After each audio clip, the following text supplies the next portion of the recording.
اور کئی بندے یہ بھی شاید ذہن میں سوچ کے بیٹھے جنازہ بہت لیٹ ہو گیا. میں نے کہا بالکل وقت کی پابندی کرنی چاہیے, اس میں کوئی حرج کی بات نہیں ہے, لیکن میں نے کہا ویسے تو تم جنازہ پڑھنے آئے کیوں تھے؟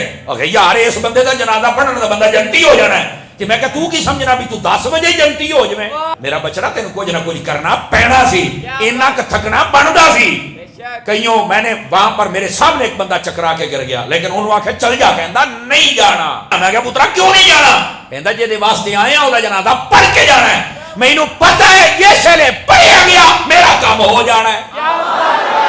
تو میں نے کہا اگر کام ہونا ہے تو پھر کام ہونے کے لیے تو لائن میں لگنا پڑتا ہے نا, کہ جنتی ہونے واسطے. میں کہا پترا یہ بھی شکر کر بھی تو جنازہ پڑھ کے جنتی ہو جانا ہے. جڑے جنت دے مالک سننا انہاں نوں تے نیزیاں تے چڑھنا پیا سی, تو تے شکر کر بھی نیڑےوں کم ہو گیا ہی. خادم صاحب کا جنازہ دیکھا, میں کہا اے حسین دا خادم ہے تے آ حال ہے, تے جڑا آپ حسین ہے پھر اس کا مقام اور رتبہ کیا ہوگا؟ ذرا دیکھ تو صحیح نا.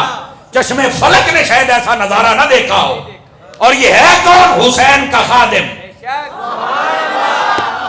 گرامی قدر حضرات, اس واسطے سمجھنے کی کوشش کرو. لیکن سنیو خدا کے لیے, اب آپ نے سونا نہیں ہے, جاگتے رہنا ہے, اور اس مشن کو قیامت تک کے لیے آپ نے زندہ رکھنا ہے.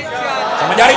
فتنوں کا دور ہے, وہ بندہ تو جگا کے تمہیں چلا گیا ہے, سمجھ آئی نا, لیکن اب ہم نے سونا نہیں ہے.